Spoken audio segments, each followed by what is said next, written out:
So where did your journey in the body corporate world start? Obviously purchasing a property, but so was it a home for you, or was it an investment, or both? It was a home, first home. I still have it. I am now looking at my second home in the future. So I bought before when I was about 28 years old, so I was very young. Yep. My background was in health and safety, so with that background, solving problems was probably what health and safety back in that time period was renowned for. So I sort of walked in and bought my unit as the unit next door was the chairperson who was selling out, and there was a few years of a committee that couldn't run. Right. And very quickly I was seconded onto committee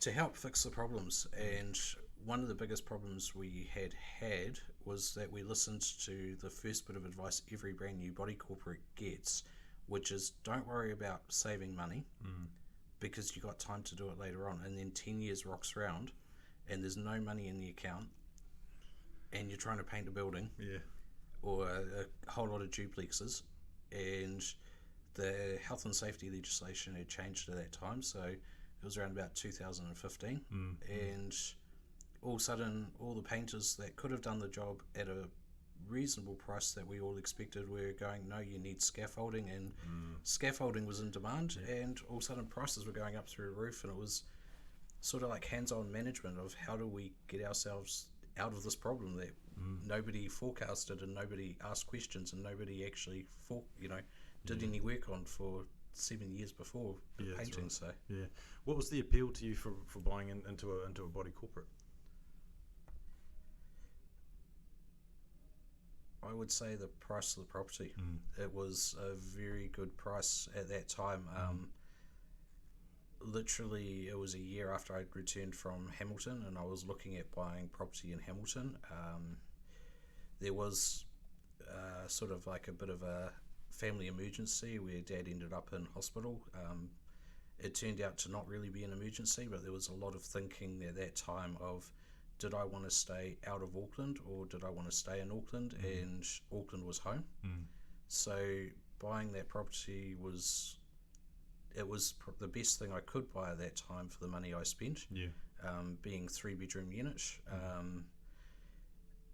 I didn't want too much of a backyard. I didn't want too much land. I wanted to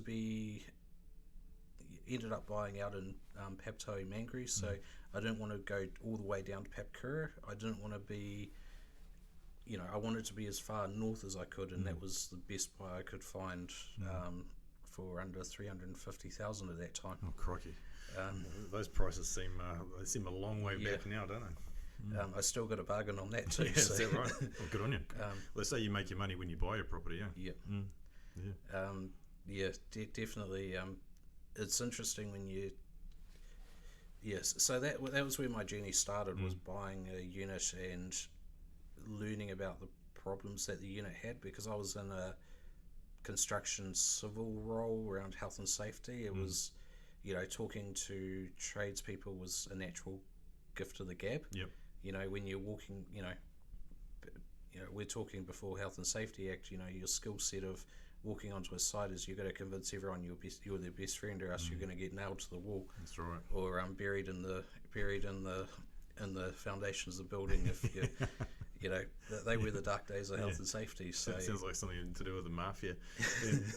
Did you understand, or did you know what you were getting into buying into a body corporate? Like, was it was it something where it's not like buying a house, really, is it? Because it does have some terms and conditions essentially that you've got to follow and be part of. But you become part of a little organisation, really, and there's rules and things you can and can't do. Did you have any awareness of that when you first bought in?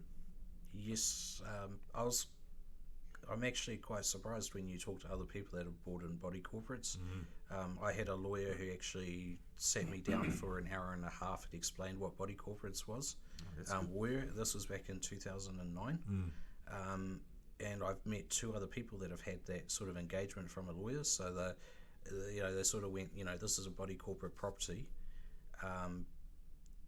this is what you need to know, and it probably was 10% of what I needed to know. There was 90% of stuff you learn afterwards. And you sort of see it when people buy, because we are a big owner-occupier unit, so I think we're around about the 85%. That's high. It's good. So you start seeing owners move in, and all of a sudden you get a question of, when's the body corporate going to mow my lawns? It's like, no, that's not part of the body corporate, that's you. However, next week we'll be around to wash the outside of the building. That's already been arranged. So yeah. No, it's we find that you get a lot of people that buy into a body corporate and they have no idea what they're actually buying into, and I find it quite bewildering at times that you can go through the sale and purchase process, the due diligence that people should or are supposed to do, and they still don't realise that there's rules, there's things you can and can't do in a particular building or in a body corporate, and then they get a bit sort of shitty about it. It's like, well, you should have done your research first. So it sounds like you got some really good advice prior to signing on the dotted line. That must have gone a long way to sort of understanding what you were living in. Yes, definitely. I think that has changed. As I said, I've been where I am 9 years, and even now with the Act change coming in, there's still a lot of questions of what does it mean in terms of our complex. So we are a little bit unusual. So we have 2 titles on each unit. So there's a freehold title, which is your individual. Basically, it's like a freehold house. But then there's common title, which is to do with obviously your driveway access, your shared car parking, and your gates and all that sort of stuff. And that raises a lot of questions because someone will come to us and say, oh, I need some work done on the roof, and it's like, actually no, that's your issue. Your roof. But then you look at it and go, in our maintenance plan there's always been an expectation that the body corporate does the painting of the units, but you can choose to put a heat pump on any wall. You have, we can't say you can't put a heat pump on this wall because you own the wall. So you can make a choice to your unit in terms, that could be something that could go to court if we were ever challenged, and whether we would win it or not, I don't know. I don't really want to touch wood, go down that path of annoying someone enough. But it it's raises those questions of what type of body corporate are we, and why are we a certain way, and with the Act, how would it look with the changes? Because going to a 30-year maintenance plan, yes, it'll be very easy for a driveway and a gate. You can just upgrade it every 20 years. Whereas for an exterior of a building, it's a lot different, lot more subject content there. And then, there's stuff that we have exempt from the plan, the current 10-year plan, because we know we're not going to do anything with them, i.e. some steel steps. But in a 30-year plan, you've got to think of how's that going to look. I mean, body corps can be complicated enough as it is, but it sounds like your one's got an extra layer of complication, and I wonder why the developer chose to structure it that way. And do you have any idea about that? He bought a farm and subdivided it in series, right? And when you go back through the consent process documents, which are the most archived documents that council have. It would have been good if he left a perfect set of as-builts. It would have, when you get some really curly questions and cladding and stuff, it would have been good to have them there. I think when you read the records, he built his first building, and he was a very renowned developer in Auckland, and under the Auckland Council in that day. And it was his only development he ever did in Manukau, and it seemed that Manukau Council seemed to argue with him over everything. And the attitude from, when you read between the lines, the council attitude was, we don't want unit title, we want to stay freehold, we want to stay, we would rather you subdivide to what we were the last stage. Where the other, there are small apartment buildings in the development, there are some different types of duplexes, and then there's some sort of townhouses.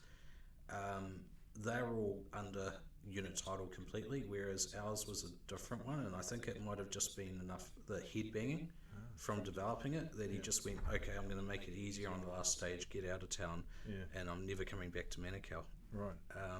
So how many units are there in the whole development?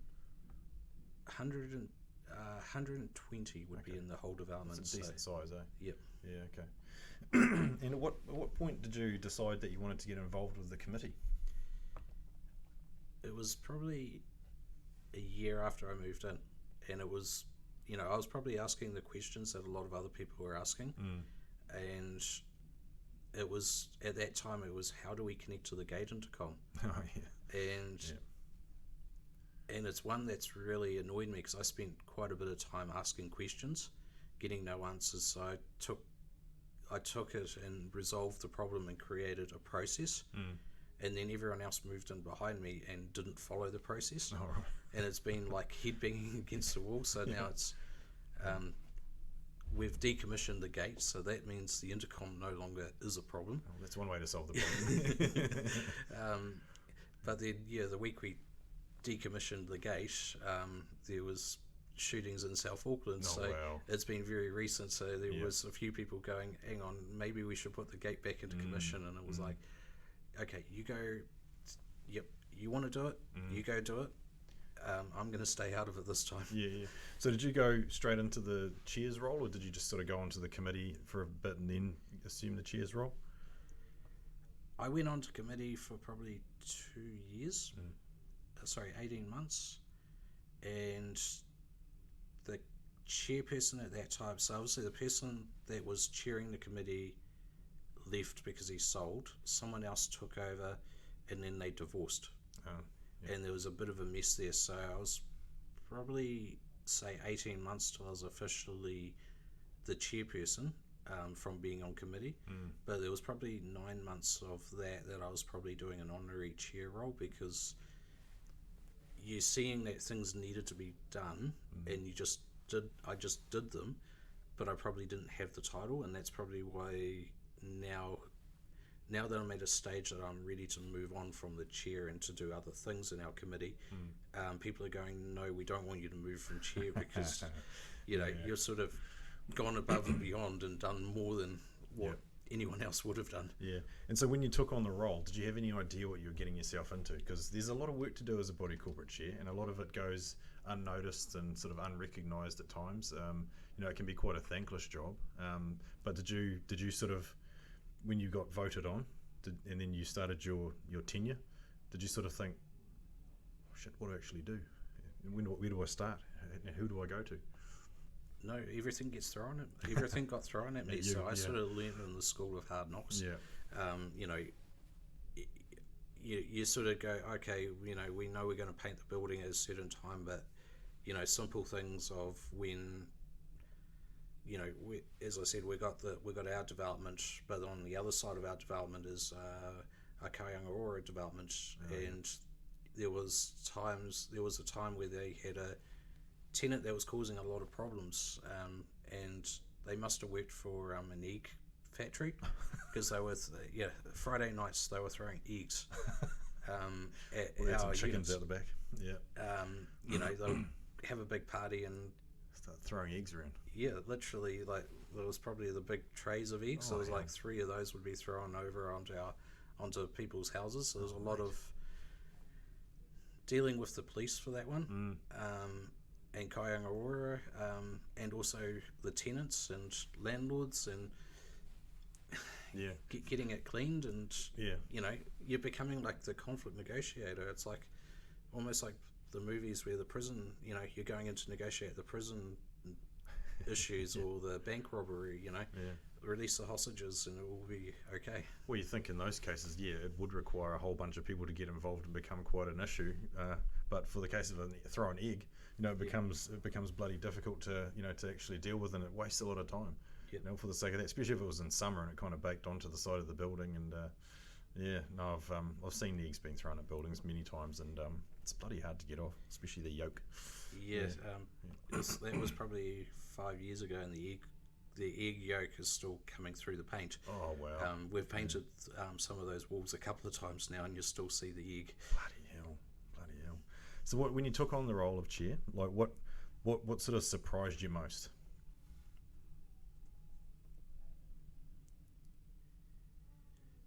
Politics. Yeah, good answer. Because we were developed in series, so the developer did the first part of his development, turned that into a body corporate, did the second part, and then did the third part. There's 3 body corporates together, but we're separate. And agendas, yes, there's common stuff that we all own, i.e. some land that couldn't, it appears that there was some land that he wasn't able to build on, so he just left it, and it became an asset to all 3. Oh yeah.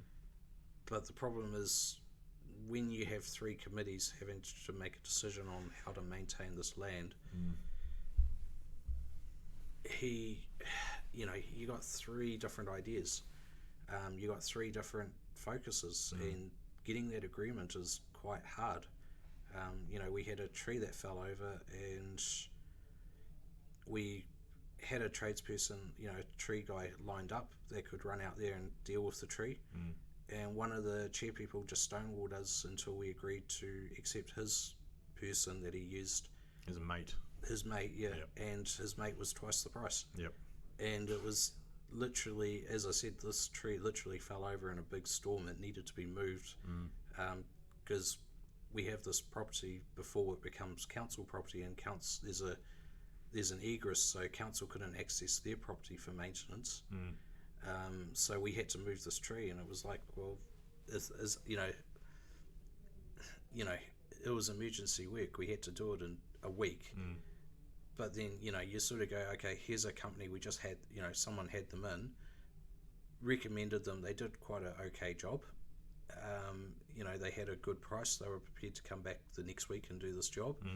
And then it got stonewalled, and it was like, nepotism.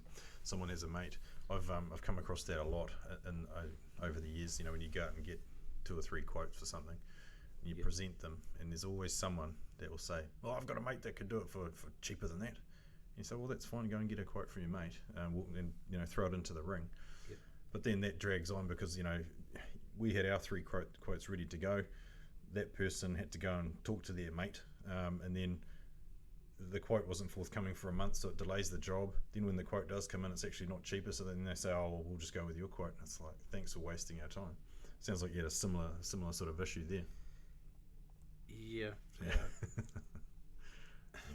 Again, that person has the nickname the Sheriff. The Sheriff. That'd actually be a cool name for a body corporate chairperson, I reckon. The Sheriff. You'd have a little badge and everything. It'd be quite cool. Yeah. And so, what do you think makes? What are the good traits do you think that make a good body corporate chairperson? I mean, you've got to, from what I see, you have to be a very effective communicator, but there's got to be a whole lot more to it than just communicating. That's a very good question. I don't think I'm perfect, and I think there's 2 parts to this question. I think the first one is, as a group of owners, you've got to choose a skill set to what you need to do. So if you are in a maintenance stage, you may choose someone who's maybe a very people's person who can talk to people. Maybe when you're going for like your big work plans, you may go for someone who's very strategic and focused and very good at planning and very good at numbers. And so you got to think as owners, what do you really need? I think there is a point there. You've got to be a bit of a communicator. You've got to be prepared to sometimes do the knocking on doors and having cups of teas and chewing the fat, and sometimes you just go, I don't have time, because it depends on how much 22 owners or 44 owners or 120 owners want to talk to you. Can take you a good couple of weeks to just knock on doors and talk and go, this is an issue, what do you think? Listen to their opinion, put your stuff on the table. I think the other thing that will be interesting with the changing of the Act is whether owners are going to change. It seems to me older body corporates go through a stage where no one turns up to AGM for a couple of years because there's like a disengagement, and then all of a sudden there's complaints. Stuff is happening as committee, and there's definitely time where you don't see a lot of the work. It's done behind the scenes, i.e. At the moment as a committee we're working on the power bills. Going to market and actually looking at whether we're getting a good deal or whether we're getting a bad deal, and it's a perfect time to do that when you're busy trying to do your painting a building or you're repaving a road. It is quite a big project management position. So it's just that time you're not going to be looking at the power bill. But that could take you 10-15 hours of legwork by the time you knock on the doors of power companies, actually get them to give an accurate quote, actually talk to committee, talk to your management company as well. It's not just a 3-minute job. It's that comment you made about committee engagements and body corporate engagements, an interesting one. We've seen over the years, and it can differ depending on what style of property it is. Like, it might be largely investor stock, so it tends to be a fairly disengaged committee. But if it's largely owner occupiers like yourself, then you tend to get quite a high number of people who are interested and they'll come to the meetings and all that sort of thing. But you see, it tends to be a property, once it reaches about 5 years, after that first couple of years of sort of bedding in and settling in, then people sort of start to go, oh, it's running fine, I don't need to show up. And then they'll start showing up if something in the budget increases, or if there's massive costs coming up. Then people are like, they get back into the scene and they start attending the meeting again. In 15 years and 25 years, it's a 10-year cycle. Yeah, so that's what you're seeing with your property? Yep. Yeah, okay. I mean, we're now 16 years old, so I think when I sort of bought was at that first sort of installment where you're talking about that 5-year installment. And that's probably the point when you've just been built and you're at that 5-year mark. You start to realise, oh no, the advice we were given when we first bought from the developer and the real estate agent wasn't correct. We should have put more money in the body corporate. We should have stopped being quite lean. And it's quite interesting when you talk to newer body corporates that are being formed, when they get to that 5-year mark, it's like, we should have had these discussions in year one. What does that 10-year look like? And then you sort of panic. And it can get sort of like a bit like the Wild Wild West, where you sort of have some shootings out in the hallways and a few heated arguments and stuff, and then it sort of calms down, work gets done, and then people go, oh, okay, that wasn't too bad. But now our objective is that we've done this work, the body corporate levy shouldn't go up, but then you go through that next cycle of, oh no, as much as we wanted to give people a break for a couple of years, now we're in that panic stage of getting towards our 20-year.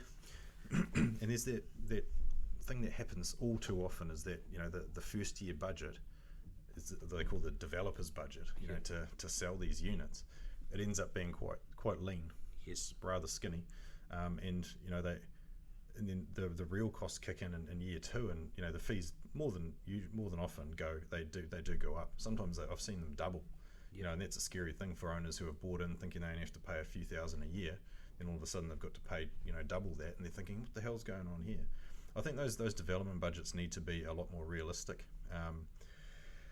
and people have got I've been in this industry for a long time and seen a lot of budgets and a lot of levies and a lot of new buildings and existing buildings, but I just think that the development budget needs to be, what am I trying to say? The cost of living in a body corporate is not accurate.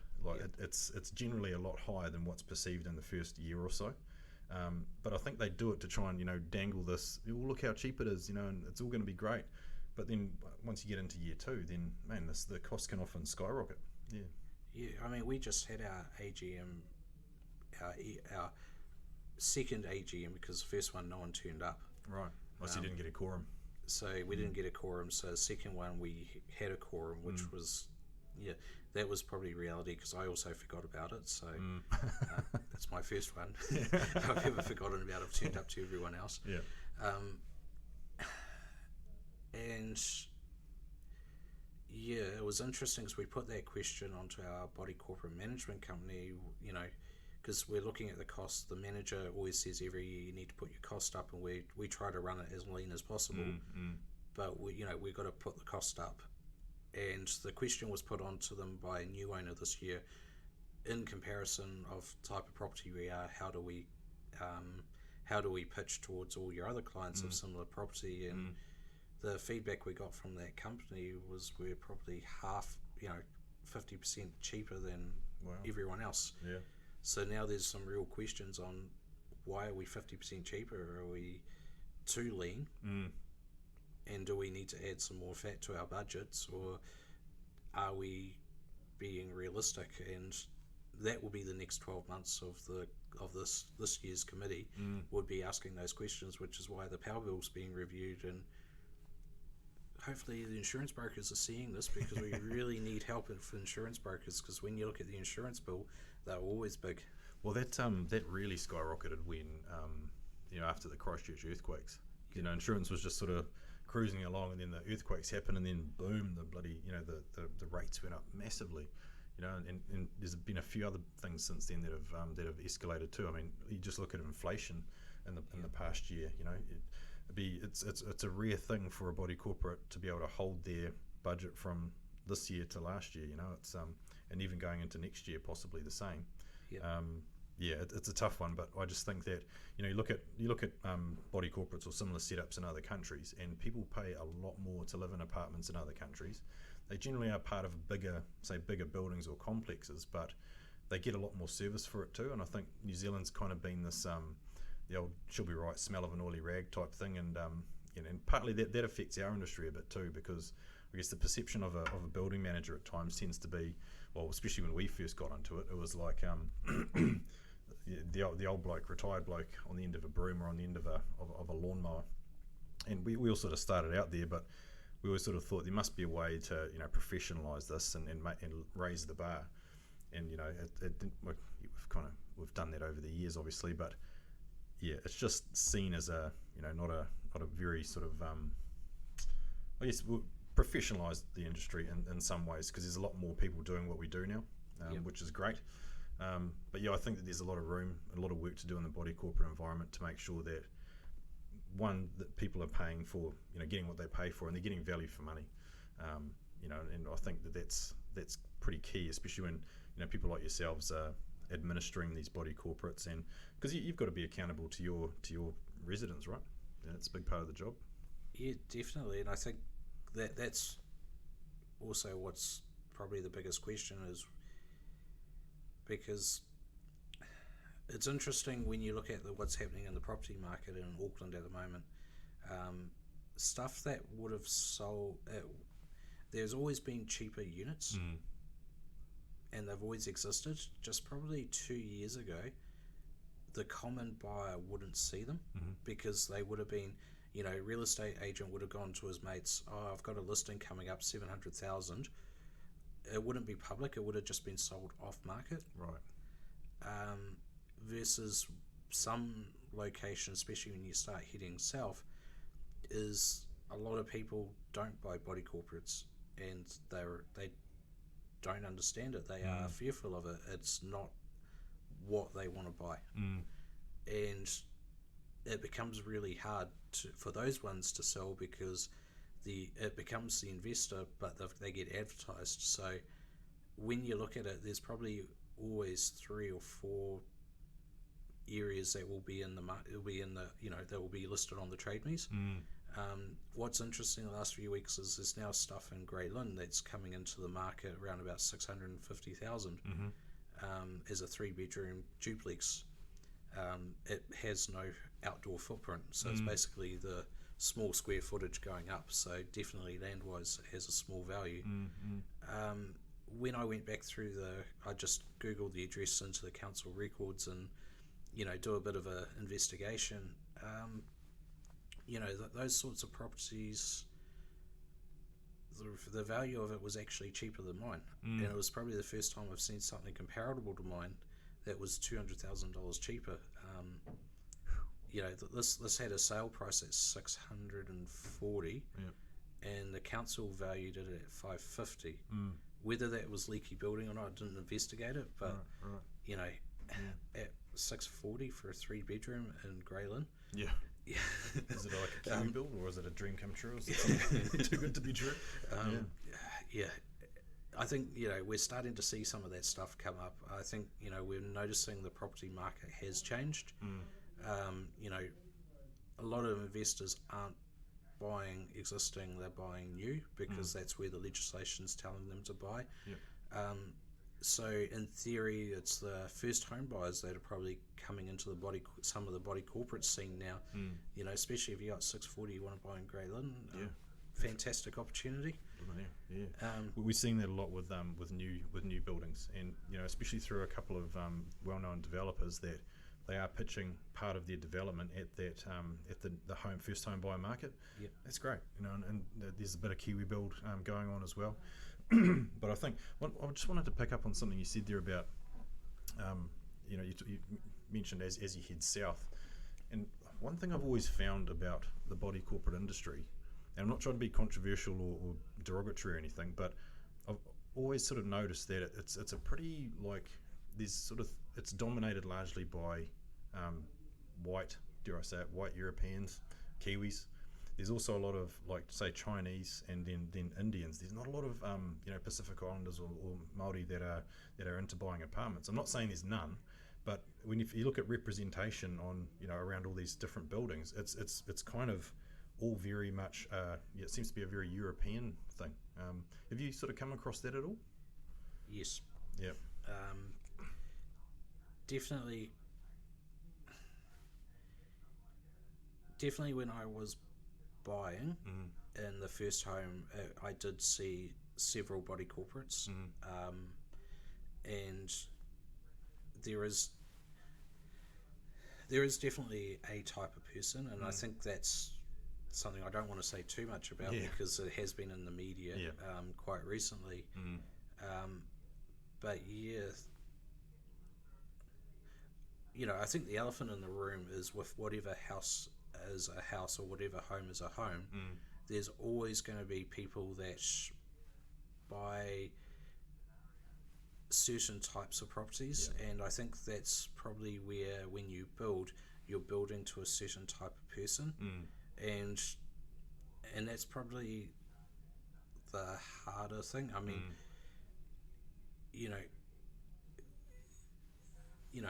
I do know people that do especially renters. They may rent more in a body corporate simply because it's more affordable, it's cheaper, it's actually easier to maintain. Probably one of the biggest thing is the few rentals that we have in our complex is seems to be single mums. And it's always that hard thing because when you're talking from a landlord point of view, yes, they've got to make money, they've got to pay some big bills, they've got to pay taxes, they've also got to earn an income, but then they've also got to have some money in there to make sure that they can afford to be a landlord, and they've also got to drive that point of am I taking too much money, and am I putting the tenant in a position of them not being able to afford it, or is this the only option they have to rent, and can they afford it, and or are they still drowning in the river of and those are some very big things to sort of think about, and they probably keep a lot of people up at night. It's one of those weird things, I guess, that over the years I've just sort of you just sort of notice these little trends or what have you, and I mean I think the ownership is definitely less diverse than the rental side of things. The rental market's very diverse. all sorts of different people, but the ownership tends to be a couple of very solid blocks of society. Interesting. Anyway, I just thought I'd raise it and see what your opinion was from inside the actual industry there. I did go to an open home a couple of months ago, down on Wynyard Quarter, and I was very keen on the unit. I was almost ready to put mine up for sale and move into that part of Auckland. Yep. As I was sort of went for my second viewing, I asked, okay, what's the body corporate like? Because knowing it was an apartment body corporate, and when I looked at what their levy was, it was expensive. Leasehold too, eh? Yeah, it'll be a large part of it. Leasehold down there. Yeah, I think each unit was around about 45,000 a year. So I was Sheesh. I couldn't afford the body corporate levy, so I'm Just glad the I levies didn't put an offer on it. Far out. I'll tell you what, the most expensive body corporate fee I've ever come across is 180,000 a year. Just the body corporate fee, and I was like, wow, that's it's a lot of change just to say that you own, that particular property. And then as I said, I walked in the lobby. I was very impressed, and the lawns and the gardens were very well kept. The pool was pristine. You'd expect so for $45,000 a year. Obviously they're keeping it at a very high standard.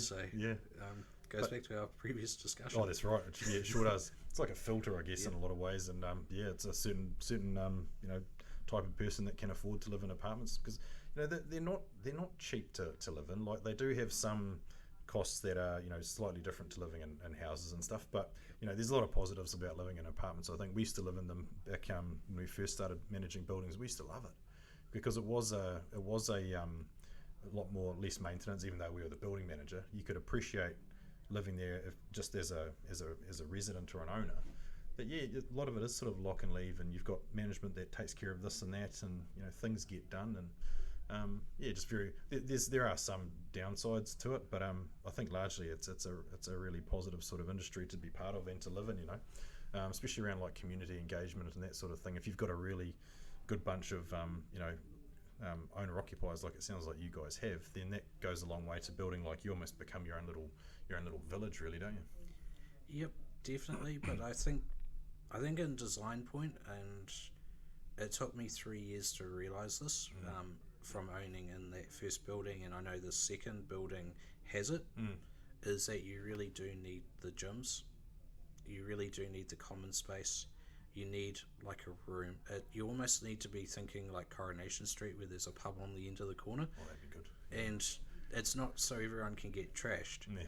It's so everyone can actually meet as a neighbourhood and socially interact, rather than living. When you live in an apartment, you're considered small to start with. So you sort of look at it and go, okay, I can't invite 50 family around for a 40th birthday. We just don't have the space, we don't have the parking. Whereas maybe if we had a pub on the end of the development, everyone could go there and we could have a really good night. And well, it's amazing to see how many buildings are being built now with communal facilities. And a lot of them have, say, like a common room with a kitchen and toilet and lounge facilities and things, where there's a pool or a gym, like you say. Is that quite appealing to you, as an owner, you think? Yes. So before I bought, I did live in an apartment building, and they had the pool and they had the gym. Right. And I didn't use them as often, every day, but probably once a month I'd use something. But then I also knew people in the building, and the property manager I was renting off at that time, she had several units, and she sort of pointed out to me one day, is that just about everyone in the building, and that's probably the skill set you got to have, is know your neighbour. And I think not know your neighbour's business. There's stuff that you don't want to know about your neighbours. The walls can be quite thin sometimes. Yes, definitely. That was an interesting one, because we had one neighbour who moved in, and they came from India, and they were used to yelling and screaming as they do in India, and it became quite quite political because all the neighbours around them were complaining that they could hear the conversation constantly from the house. Right. Because like literally Dad would be in the bedroom and Mum would be in the lounge, and they would be having a great conversation about their day, and everyone could hear it. So it became quite political. We didn't want to breach, but then we also knew that 6 neighbours were really annoyed by it, and it got to the stage that the 2 most effective houses just stopped being home because they just couldn't put up with the noise. And it was just that cultural thing that family didn't realise how loud they were, and that they needed to tone it down. And it sounds like they're probably more suited to living out in the suburbs, potentially in a standalone house. And apartment living isn't for everyone, is it? Like, it's it tends to be like, say working professional, or might be a certain stage in life that you get into it, but it's definitely not something that's for everybody. And I think some people don't realise that. They think, I'll just buy or rent an apartment and I'll behave like I do out in the suburbs, and you can't do that when your neighbours are through the next wall or whatever. So you also bought an investment property in a body corporate as well. How have you found that being different to your home? Aside from being an investment, are you going to get on the committee there as well? Potentially, depending what happens with the one that I live at, because we are looking at restructuring the body corporate, and with BCCG I need to be on a committee, so I might have to join that committee to, depending on what we do with the one that I reside at, because as I said, it is the common property that's body corporate, not the full property. And that's raising some really big questions of, we've got to replace a lot of roading, a lot of driveways that's bitumen, and the contractors are all tied up in working every week for Auckland Transport, so we're better off potentially giving that to council for them to maintain, and then we lose the body corporate. The next question is how much is that going to cost? Because it's not just a simple $1,000 property transaction. It's going to cost a lot of money. So what are those real costs? Second is,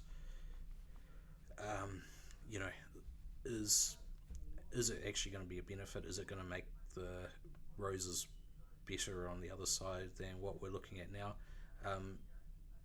In terms of the rental, it's definitely a property manager that faces that, very much hands off.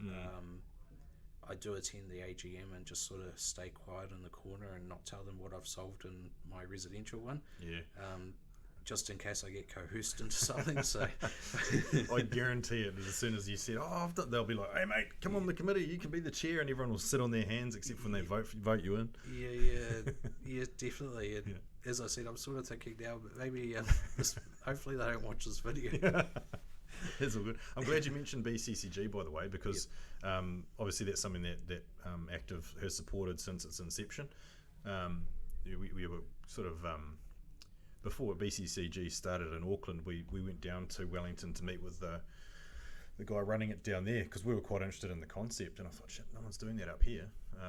And so we went down and met with a guy by the name of Neil Cooper and had dinner with him, and we were just, from a building management point of view, we were just really enthused by the concept of having some sort of mechanism where body corp chairs could get together and share problems, or be educated about things, or what have you. And we came back to Auckland full of gusto and thinking, we're going to get this up and running, and we ran out of steam, and eventually it started up, and a couple of years later, I think, and then it's turned into what it is now. And so where did your how did you get into that BCCG thing? How did you find out about it?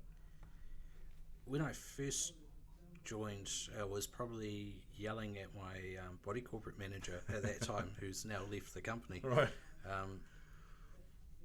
And I think it's interesting because I've had another body corporate manager, being in BCCG, it is about networking, so you do need to have cups of coffee and meet people, and a body corporate manager sort of was, having coffee with me, and we're just chewing the fat over body corporates as you do. It seems to be a big part of my life, body corporates. But yeah, the gist of this conversation is that they had a client that the company's just taken on. They weren't in Auckland. This management company's in Auckland, and they're getting emails from the committee saying, please go organise someone to mow the lawns. And they're going, no, that's the committee's job. You know, we're here to do X, Y, Z to spur our contract, but, you know, obviously we can negotiate that, but we're going to have to renegotiate the contract. And they're having this sort of power play between what their client's expectation is versus what their expectation is. And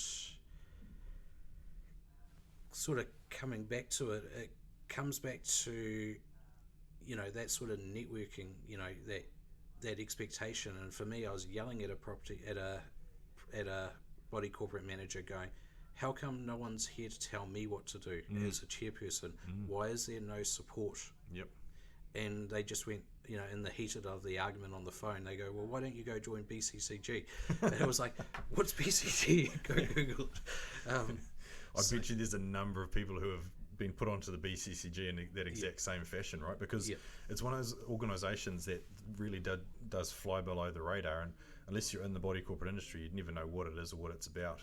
But even finding out about it, I guess view the body corporate managers as like custodians of, you know, they're like the gateway to all these different chair people and stuff. And I think it should be on them really to spread that word. And some of them are really good at it, but some of them, you know, they still don't really have an awareness of what it's about.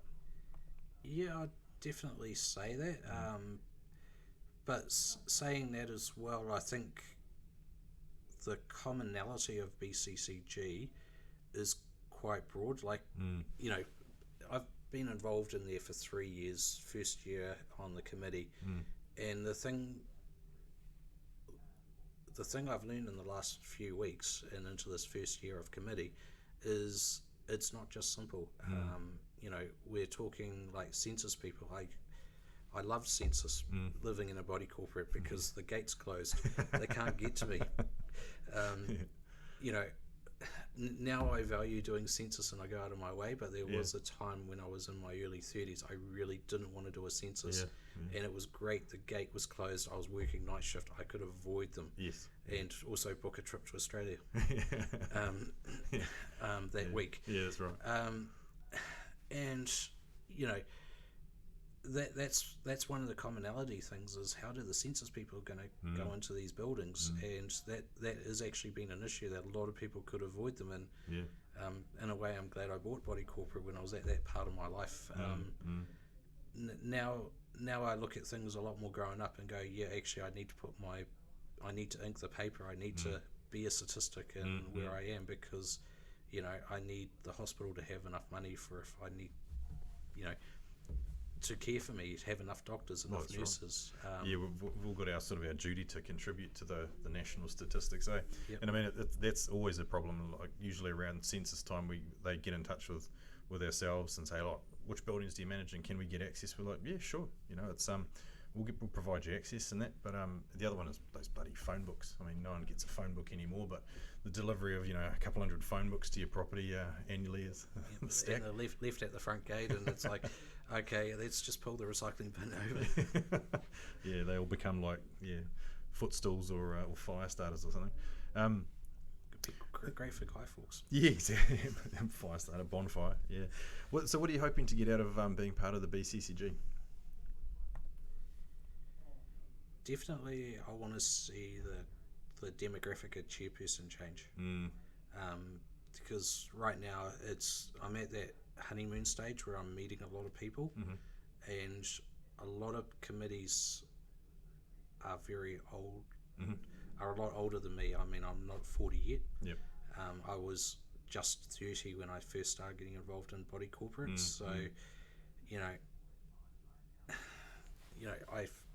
I've learnt a lot at a younger age, and now from the committee I have, you know, we're all under 40, and we're very rare, you know, to have a committee, a committee that young. There is a bit of fear when you talk to other committees of being under 40, that you're going to be reckless and you're not going to, you know, it's you're bucking the trend. And the reality is, for our complex, it is probably first home buyers. So to have people older, they don't own in our complex. So it's definitely an interesting process. But the thing that some of the older people that are telling me is, they've done their thing and are now ready for the next option. And I think that's the point that I'm at with myself in my body corporate journey. I'm ready for my next process, the next thing, because it's some respects from a committee point of view, it's deja vu, and Groundhog Day, where you do the same thing every year, and there's a point that you look at it and you go, no, I'm just going to, the first time you do it, you research it, you really understand the problem. The second time, you just fix it because that's the research you did last year, and then eventually you end up just doing what you did because copy paste because that's what you've done. And you sort of go, do I carry on researching, do I carry on learning, or do I become stale? And that's why I think the younger people need to get involved, is learn off the older people. And I'm really lucky in my journey that I've met some very experienced body corporate chair people, some very experienced body corporate committee people who have given me wisdom, and that's something which younger generation need to learn. Because when you're talking, our building, our complex in value is $12 million. At my age, I'm never going to own a $12 million property. So what I've learned in running a $12 million property would definitely set me up for my next property, and my next experience. So I'd be looking at it going, in the negotiation, prove to me that the cladding's been washed every year. And a freehold title, please prove it. I think, man, you've hit on some couple of really good points there, and I'll try and remember them as I sort of as I surmise my next question. But you're right, like the trying to impress the established generation, if you like, is bloody hard, and they don't like listening to people that are younger. That's like I don't know if they're sort of fearful of losing their little grip on power or whatever, but I've always found that, because we've been in the building management industry for nearly 20 years next year, and I found I still think people don't like listen at times, and the older guys think that they know better, and they probably do, but they should at least listen to the people coming through. The other thing you said there about the value of your complex, there's a whole lot of room and improvement that can be made around realizing that you're not running a body corporate, you're running a small or even a large business. You've got an asset, massive value asset, and you've also got a budget that you need to administer and run.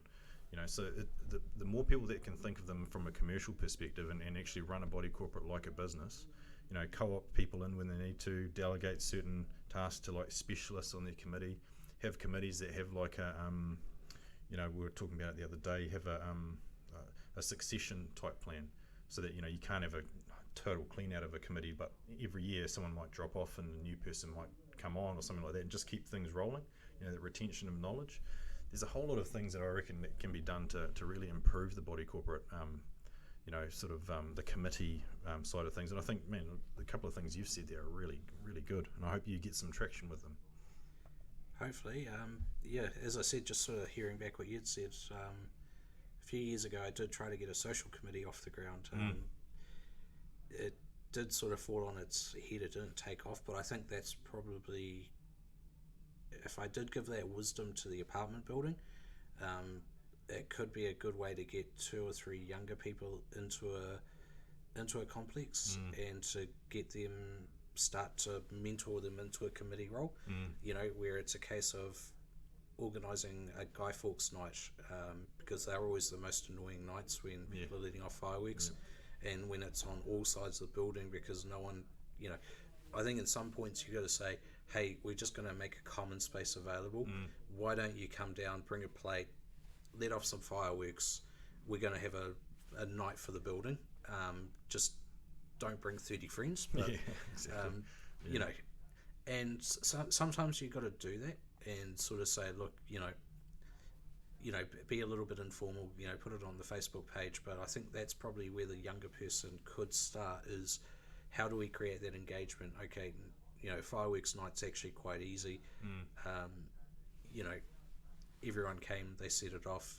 The next morning you go out there and pick up a few fireworks, and it's relatively low impact, but you actually get to know the neighbours, and especially when you're hearing now across buildings that it's no longer just adults, it's families are moving into buildings.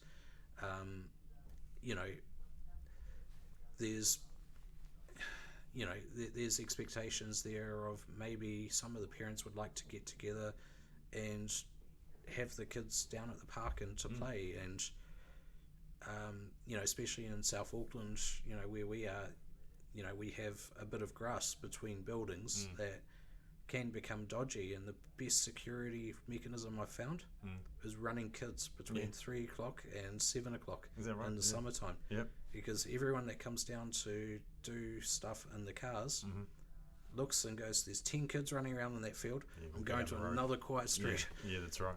Yeah. Funny that, like that used to be back in the day. That used to be referred to as neighbourhood watch. Yep. And that was a concept that I think it's kind of died, to be honest, which is kind of sad. But it's that element of you've got a community that's all living together, literally wall by wall, cheek by jowl type thing. Yep. That needs to be encouraged more. And for everyone to be looking out for each other and watching each other's backs, getting on with each other socially. I mean, crikey dick, if you can't get on with your neighbours, who can you get on with? I mean, it goes a long way just to forming that close bond that I think that can be developed too. We've got some buildings where they have massive social committees and events and all sorts of stuff, and it's awesome. But then you've got some who don't do anything. They don't. That's just how they live their lives, and each to their own. Like there's no one sort of one like idea to solve the whole problem. But I think I think that BCCG does need a bit of fresh blood like yourself. The people that have set it up have done a bloody good job in getting it off the ground. My opinion on it, and this is as a supporter and a sponsor of it, and as a body corporate owner ourselves, is that I think it's kind of it seems to have become a little bit of a lobby group, whereas my thought was that it should always have been like a support and education type group, and that we should be teaching chair people, committees, how to get on as a group and how to make really good decisions as a group, because I don't think there's a lot of body corporate out there that make they make decisions, but I think they could actually work better together as a group if they had some sort of training or information or guidance. Like, do you think that that's a fair comment at all? I'm going to be careful in this answer. I think you have hit the nail on the roof. And it's interesting now because I think things will change, because especially this year in Auckland, I was in a meeting this week, and it was I do some work with my dad in his business, and I just said to him, the last 2 years at this time of the year we've been in lockdown. So, here we are, we're not in lockdown and we're busy, but then we're also wondering why we're busy, and it's because we've probably been in lockdown the last 2 years. And I think that's been, a lot of people at the back of their mind this year is, we're not going to get too far ahead of ourselves, because if this COVID stuff goes bad, it's going to create more headaches, and it could be a third year. But as much as, this is the first year we've learned to be free with COVID, so it's definitely some learning there. Before COVID, there was a few sort of community hall gatherings for first home buyers into apartments. I looked at that from a newsletter point of view. I didn't turn up to that sort of stuff because I wasn't too involved in BCCG, but I would like to see that sort of stuff become more available. I know there's stuff from the Australian partner where they're looking at online training. Again, what that looks like is probably not 100%, but I know that is definitely up for consideration, because it's what you know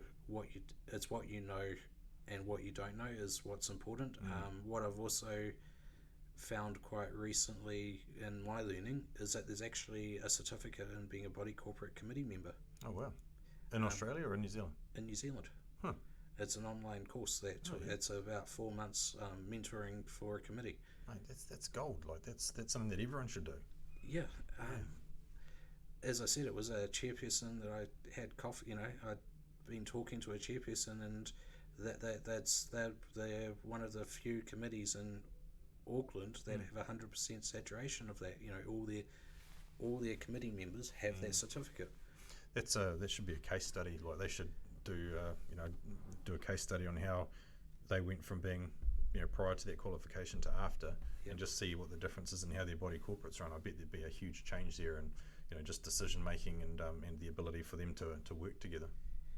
Definitely, because I have, every few years you've probably got to sit back and think of how you run your committee, and I think the last few months I've thought about how I've run things.